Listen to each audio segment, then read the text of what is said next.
이 시간 하나님께서 우리에게 주시는 말씀은 요한일서 1장 1절에서 10절까지의 말씀입니다. 제가 봉독해 드리도록 하겠습니다. 태초부터 있는 생명의 말씀에 관하여는 우리가 들은 바요 눈으로 본 바요 자세히 보고 우리의 손으로 만진 바라. 이 생명이 나타내신 바 된지라. 이 영원한 생명을 우리가 보았고 증언하여 너희에게 전하노니 이는 아버지와 함께 계시다가 우리에게 나타내신 바 된 이시니라. 우리가 보고 들은 바를 너희에게도 전함은 너희로 우리와 사귐이 있게 하려 함이니 우리의 사귐은 아버지와 그의 아들 예수 그리스도와 더불어 누림이라. 우리가 이것을 쓰면 우리의 기쁨이 충만하게 하려 함이라. 우리가 그에게서 듣고 너희에게 전하는 소식은 이것이니 곧 하나님은 빛이시라. 그에게는 어두움이 조금도 없으시다는 것이니라.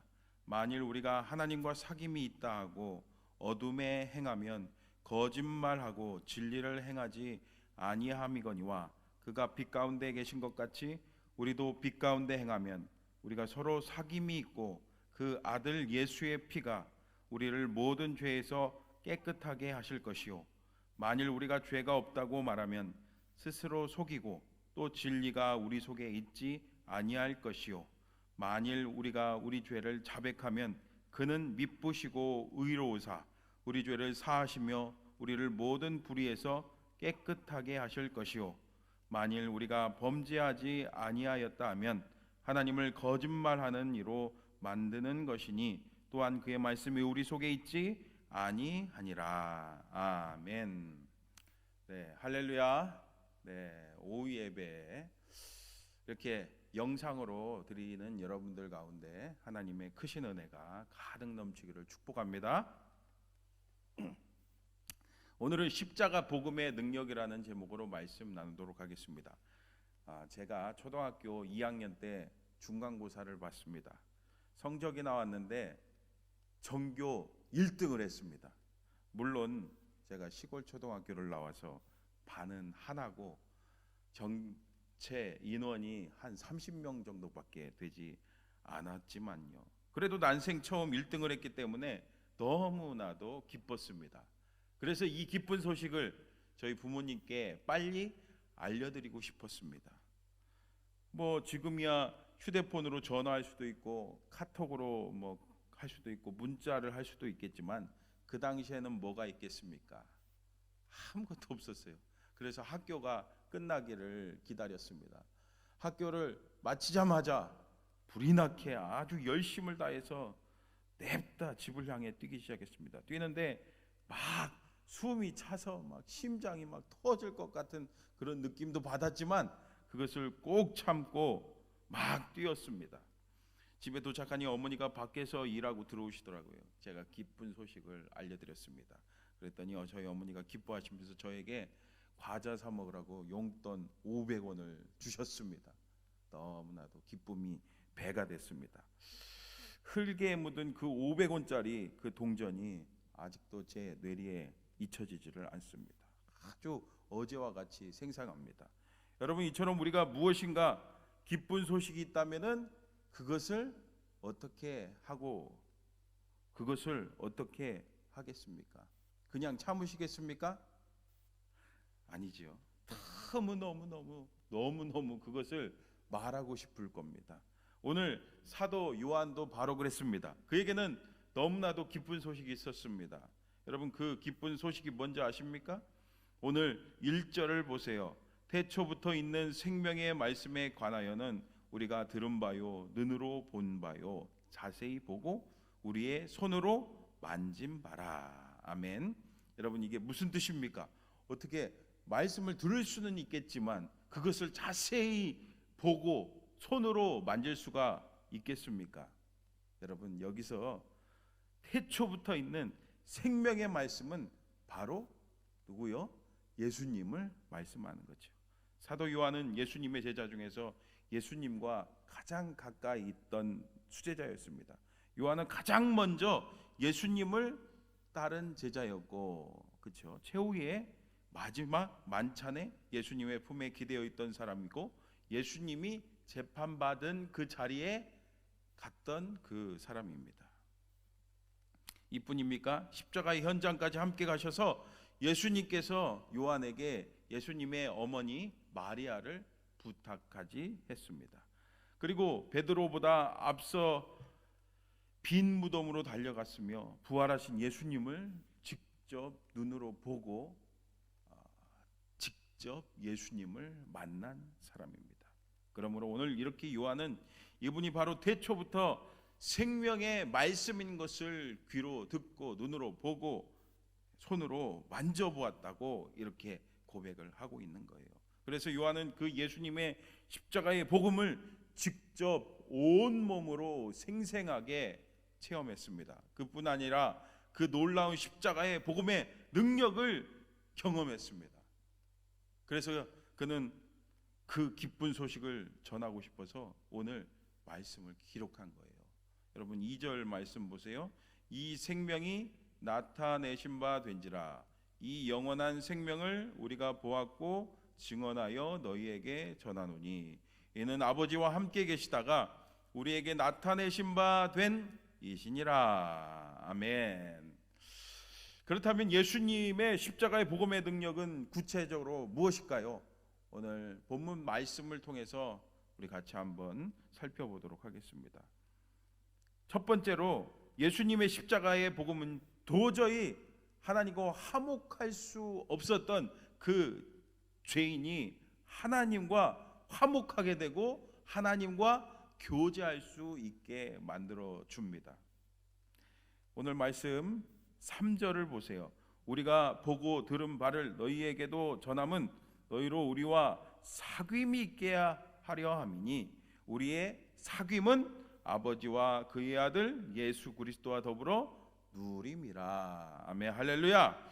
사도 요한이 복음을 전한 이유를 여기서 분명히 제시하고 있죠. 여러분 무엇입니까? 바로 우리가 하나님과 사귐을 갖게 하기 위함입니다. 여러분 그렇습니다. 예수님의 십자가의 복음은 도저히 하나님과 함께 할 수 없는 죄인을 하나님과 교제할 수 있게 만듭니다. 어떻게 해요? 그렇죠. 예수님이 친히 이 땅에 오셔서 화목제물이 되셔서 그 십자가에서 죽으시고 부활하셨기 때문입니다. 그래서 하나님과 사람이 친밀한 그 교제를 누릴 수 있는 길을 예수님께서 열어주신 줄 믿습니다.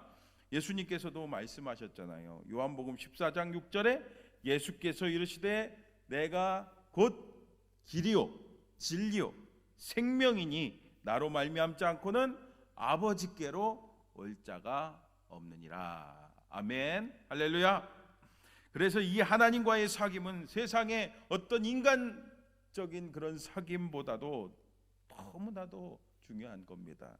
천하를 주고도 얻을 수 없는 바로 생명, 그 생명을 받아 누리는 그 사귐이기 때문이죠. 그러므로 교회를 다니면서도 성경책만 옆에 끼고 왔다 갔다 하면 안 됩니다. 하나님과 사귐이 없이 신앙생활한다는 것은 참으로 안타까운 일이 아닐 수가 없습니다. 여러분 어떻습니까? 여러분 하나님과 잘 사귀고 계십니까? 아직도 하나님과의 사귐이 없다면 예수님을 믿으시기를 바랍니다. 예수님을 믿고 영접하셔서 예수 그리스도의 그 십자가의 복음을 통해 하나님과 그 교제, 하나님과의 사귐을 누리는 저와 여러분 되시기를 바랍니다. 그러면 어떻게 됩니까? 4절 말씀 보세요. 우리가 이것을 쓰면 우리의 뭐가요? 기쁨이 충만하게 하려 함이라. 할렐루야. 여러분 하나님과 사귐 교제 가운데 진정한 기쁨이 있습니다.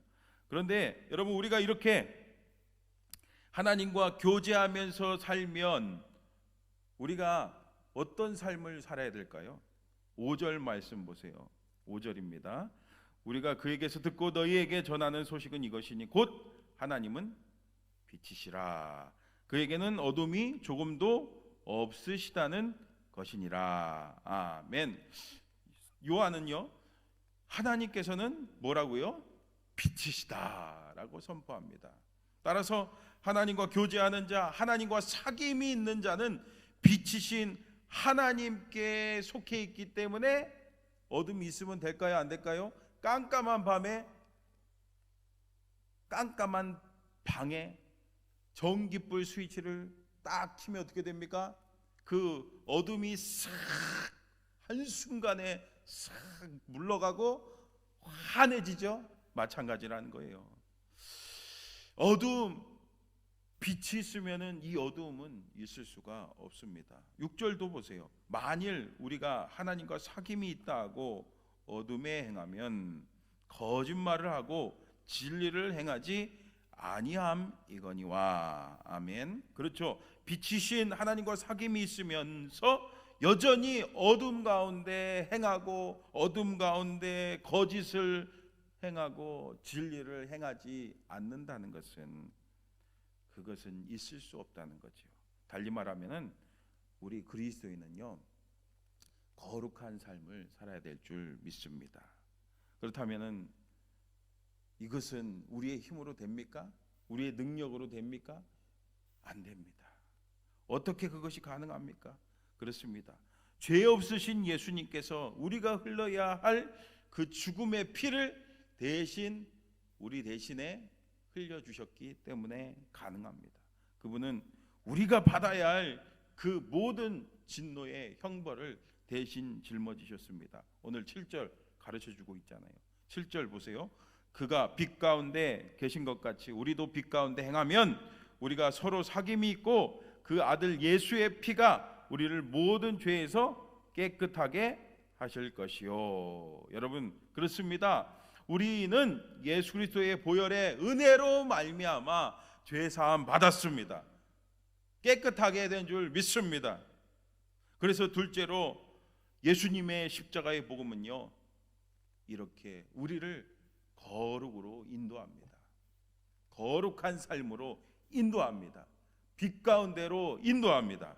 그런데 이것을 그냥 이해만 하면 안 됩니다. 아, 그렇지. 예수님께서 우리 죄를 위해서, 내 죄를 위해서 십자가에서 죽으셨지. 아, 그래. 이렇게 머리로만 생각하고 이해하면 안 됩니다. 그럼 어떻게 해야 됩니까? 그렇죠. 날마다 우리는 회개해야 될 줄 믿습니다. 그래서 마지막 세 번째로 예수님의 십자가의 복음은 우리를 날마다 회개하게 하는 거예요. 여러분, 앞서 말씀드린 거룩한 삶은 반드시 회개를 동반합니다. 우리는 예수님의 십자가 복음의 능력으로 거룩하게 되었고 실제로 거룩하게 살아가려고 노력을 합니다. 하지만 8절 보세요. 만일 우리가 죄가 없다고 말하면 스스로 속이고 또 진리가 우리 속에 있지 아니할 것이요. 아멘. 여러분, 어떻습니까? 우리 안에 죄가 있다는 거예요, 없다는 거예요? 네? 아, 그렇죠. 우리 안에 죄가 있다는 말씀이죠. 또 10절 말씀도 보세요. 만일 우리가 범죄하지 아니하였다 하면 하나님을 거짓말하는 이로 만드는 것이니 또한 그의 말씀이 우리 속에 있지 아니하니라. 아멘. 여러분, 이렇게 우리 안에 뭐가 있다고요? 죄가 있습니다. 그래서 우리는 주님 품 안에 안기는 그날까지 죄와 싸워서, 계속해서 싸워서 승리해야 됩니다. 왜 그렇습니까? 아직 우리는 이 공중권세 잡은 이 마귀가 역사하는 이 세상에 속해 있고 또 연약한 이 육신을 입고 있기 때문입니다. 그래서 우리 안에 죄가 없다고 말할 수가 없는 거예요. 그러므로 날마다 자신의 연약함이 느껴질 때마다 예수님의 십자가 앞에 나가야 됩니다. 우리가 실수하고 넘어지고 자빠질 때마다 내 힘으로 어떻게 살려고 부딪히고 막 그러지 말고 어떻게 해야 된다고요? 우리 주님의 십자가 앞에 나가야 될 줄 믿습니다. 그래서 자신이 얼마나 처참한 죄인이라는 것을 깊이 인식하고 주님, 나를 불쌍히 여겨 주시옵소서, 주님, 나를 불쌍히 여겨 주시옵소서라고 우리 주님께 우리를 불쌍히 여겨 주시기를 바라며 날마다 우리 주님 앞에 엎드려야 됩니다. 그러면 어떻게 된대요? 여러분 9절 말씀 보세요. 9절 같이 읽어볼까요? 9절 시작. 만일 우리가 우리 죄를 자백하면 그는 미쁘시고 의로우사 우리 죄를 사시며 우리를 모든 불의에서 어떻게 해요? 깨끗하게 하실 것이요. 아멘. 여러분 이처럼 우리가 진정으로 주님 앞에 회개하면은 우리 주님께서는 우리 죄를 다 용서해 주십니다. 우리를 깨끗하게 하여 주십니다. 우리의 죄를 기억지도 않으십니다. 더 이상 그것 때문에 괴로워할 필요가 없습니다. 사랑하는 성도 여러분, 어떻습니까? 우리가 살면서 마음에 염려도 있고 근심도 있고 걱정도 있고 인생에 여러 아픔도 있습니다. 이렇게 우리 인생의 여러 문제들이 다 따져보면은 근본적으로 무엇이 문제입니까? 그렇죠. 죄가 문제 아니겠습니까? 근데 여러분 이렇게 회개가 지속되는 삶에는요 죄가 자리 잡을 수가 없습니다. 승리하는 삶의 비결은, 죄에서 승리할 수 있는 삶의 비결은 바로 회개입니다. 오늘 회개했으니까 내일은 할 필요 없다? 아니죠. 날마다 우리 안에 있는 죄를 주님의 십자가의 그 보혈 앞에 나아가서 다 고백할 때 우리를 깨끗하게 하여 주십니다. 거룩한 삶은 바로 회개를 통해서 지속된다는 사실을 분명히 아시기를, 기억하시기를 바랍니다. 사랑하는 성도 여러분, 예수님의 십자가의 복음은 하나님과 교제하게 할 뿐만 아니라 회개를 동반한 거룩한 삶을 지속하는 능력이 있다는 사실을 오늘 꼭 기억하시기 바랍니다. 그래서 날마다 예수님의 십자가의 복음의 능력을 의지해서 하나님과 깊은 사귐을 통해 하나님 주시는 기쁨과 평안을 누리는 저와 여러분 다 되시기를 주님의 이름으로 축복합니다. 기도하겠습니다. 사랑과 은혜가 많으신 하나님 아버지, 오늘도 이렇게 말씀 듣고 하나님 앞에 예배드리게 해주시니 감사합니다. 오늘 들은 말씀처럼 이번 한 주간도 예수님의 십자가 복음의 능력을 날마다 체험하게 하여 주시고, 그래서 주님과 교제함으로 늘 기쁨을 누릴 수 있도록 주님 도와주시옵소서. 우리 교회에 속한 모든 성도들 가정과 직장과 사업장을 지켜야 주시고 보호해 주실 줄 믿습니다. 이번 한 주간 살아갈 때도 물질 때문에, 건강 때문에, 인생의 어떤 문제 때문에 걱정, 염려하는 삶 살지 않도록 인도하여 주시고 늘 충만케 하시는 그 하나님의 놀라운 은혜를 경험하게 하여 주시옵소서. 모든 것 주께 맡겨드리며 감사드리며 예수님의 이름으로 기도합니다. 아멘. 예, 끝났습니다.